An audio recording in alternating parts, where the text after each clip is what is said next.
Hi guys, this is Himanshu Teja. Welcome to my YouTube channel. Today we will do classical theory of rate of interest.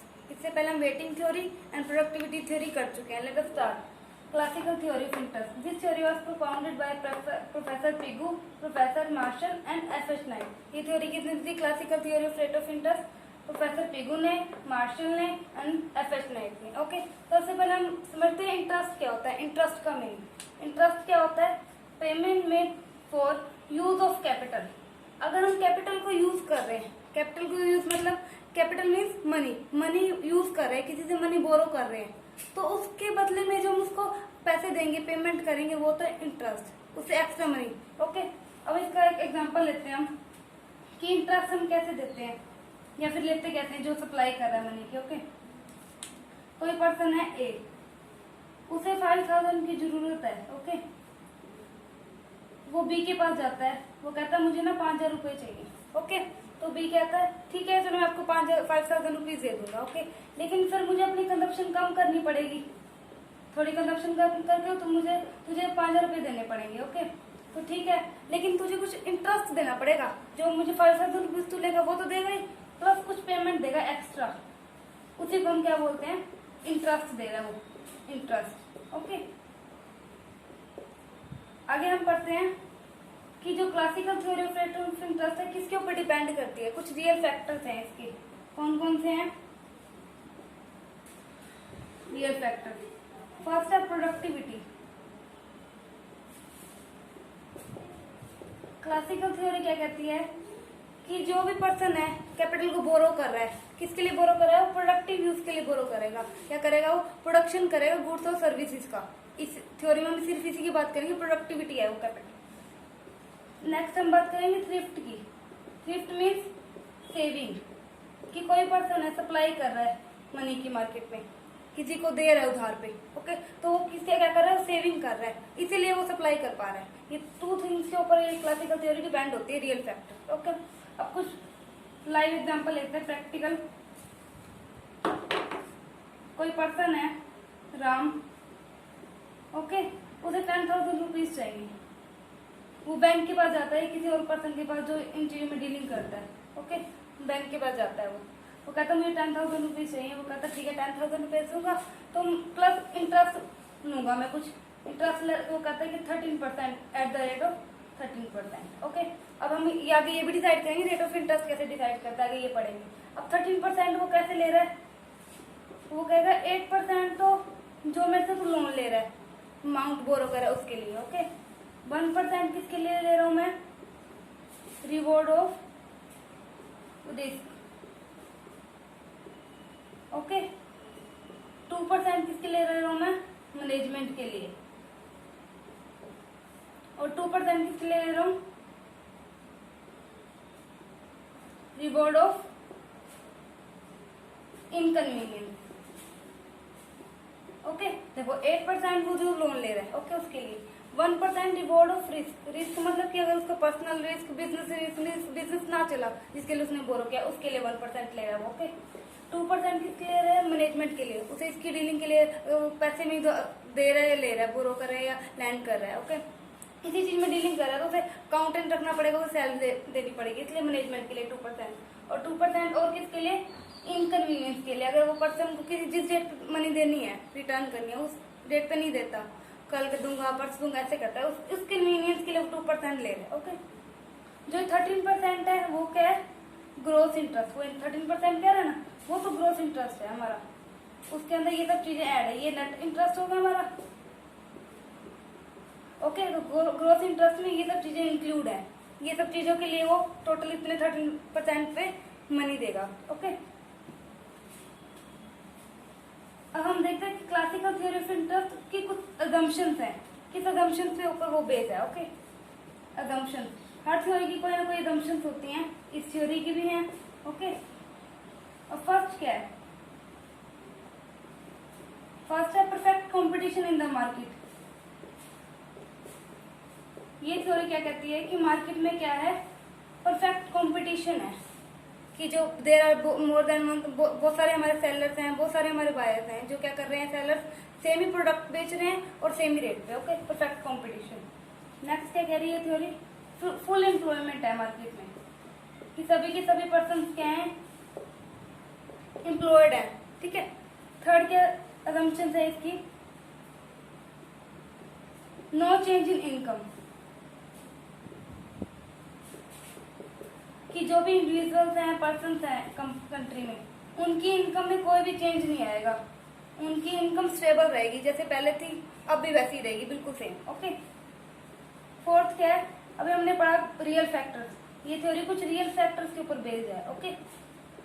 ये थी इसकी assumption real factors के ऊपर। Okay okay ये थी कुछ इसके असम्पशन, ये थ्योरी इन असम्पशंस के ऊपर बेस्ड है। ओके। नेक्स्ट हम करते हैं कि क्लासिकल थ्योरी में हम रेट ऑफ इंटरेस्ट कैसे डिसाइड करते हैं, किन के ऊपर डिपेंड है। टू थिंग्स हैं, एक है डिमांड फॉर कैपिटल,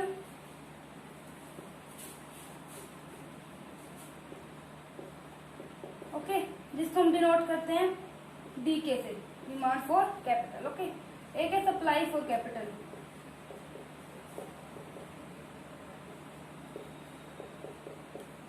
एस के जिसे डिनोट करते हैं। ओके। अब रेट ऑफ इंटरेस्ट कैसे डिसाइड करते हैं, जब डिमांड फॉर कैपिटल और सप्लाई फॉर कैपिटल इक्वल आ जाए, उस पे पहले हम बताते डिमांड फॉर कैपिटल का मीनिंग क्या है, क्या मीन्स है डिमांड फॉर कैपिटल।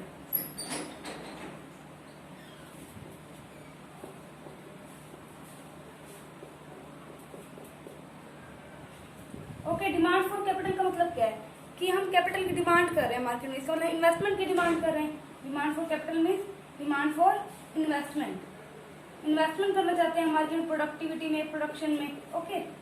अब डिमांड का इंटरेस्ट के साथ क्या रिलेशन है। ओके। डिमांड का इंटरेस्ट का क्या रिलेशन है, अगर मार्केट में रेट ऑफ इंटरेस्ट इंक्रीज हो जाते हैं, बढ़ जाते हैं। ओके। इसका मतलब क्या है कि हम अगर मनी बोरो कर रहे हैं तो हमें ज्यादा रेट ऑफ इंटरेस्ट पे करना पड़ेगा, तो डिमांड क्या करेंगे लोग, कम करेंगे। यदि रेट ऑफ इंटरेस्ट ज्यादा है तो ज्यादा पे करना पड़ेगा, अगर बोरो कर रहे हैं। ओके। इसका क्या है, इनवर्स रिलेशनशिप है, नेगेटिव रिलेशन। ओके।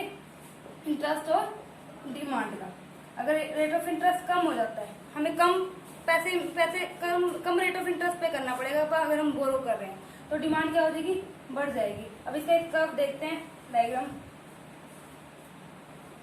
ओके। ये हमारा rate of interest, Y axis पे, एक्स एक्सिस पे क्या हमारी डिमांड। ओके। जब हमारा रेट ऑफ इंटरेस्ट क्या है, आर पे, डिमांड इस पे है। ओके। D1 पे। ओके।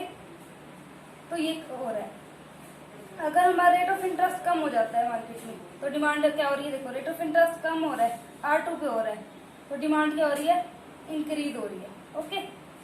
इसका कर्व कैसे बनेगा, ऐसे DD कर्व। ओके। ये क्या हो रहा है, रेट ऑफ इंटरेस्ट अगर कम हो रहा है तो डिमांड क्या हो रही है, इंक्रीज हो रही है। ओके। ऐसे हम सप्लाई करते हैं कि सप्लाई फॉर कैपिटल कैसे डिसाइड होती है, क्या होता है सप्लाई ऑफ कैपिटल। अगर कोई भी पर्सन मार्केट में सप्लाई कर रहा है कैपिटल की, इसका मतलब क्या है, वो सेविंग कर रहा है। ओके। सेव कर रहा है तभी किसी को बोरो करने के लिए मनी दे रहा है, लैंड कर रहा है। ओके। इसका मतलब क्या है कि वो सेव कर रहे हैं। अब सेविंग किसके ऊपर डिपेंड करती है, कि कितनी हमारी कैपेसिटी है सेव करने की, बचा के रखने की। ओके। अब इसका इंटरेस्ट क्या रिलेशन है सेविंग का। अब अगर इंटरेस्ट बढ़ रहा है मार्केट में, अगर हम मनी किसी को लैंड कर रहे हो तो इंटरेस्ट हमें ज्यादा मिलेगा, तो सप्लाई बढ़ जाएगी मार्केट में। इसका क्या है, पॉजिटिव रिलेशनशिप है। ओके। डिमांड का तो नेगेटिव, इसका है पॉजिटिव। अगर रेट ऑफ इंटरेस्ट अधिक कम हो जाते हैं, मतलब क्या है कि अगर हम लैंड कर रहे हैं तो हमें रेट ऑफ इंटरेस्ट कम मिल रहा है, तो हम सप्लाई भी कम करेंगे मार्केट में। ओके। अब इसका कब देखते हैं कैसे बनता है, यहाँ रेट ऑफ इंटरेस्ट, ये हमारी सप्लाई। ओके। एक्स एक्सिस पे ये हमारा रेट ऑफ इंटरेस्ट है, ये हमारी सप्लाई है। ओके। अगर रेट ऑफ इंटरेस्ट कम हो रहा है तो सप्लाई भी कम हो रही है। ओके। इसका बनेगा कब, ऐसे। ओके। सप्लाई कब, रेट ऑफ इंटरेस्ट अगर कम हो रहा है तो सप्लाई भी क्या हो जाएगी, कम हो जाएगी मार्केट में। इसका क्या कर्व है, अपवर्ड स्लोपिंग। ओके। अब हम करते हैं कि रेट ऑफ इंटरेस्ट कैसे डिसाइड होता है, इक्विलिब्रियम रेट ऑफ इंटरेस्ट। इसे हम किसकी बात करेंगे, इक्विलिब्रियम रेट ऑफ इंटरेस्ट की। Okay. Equilibrium rate of interest,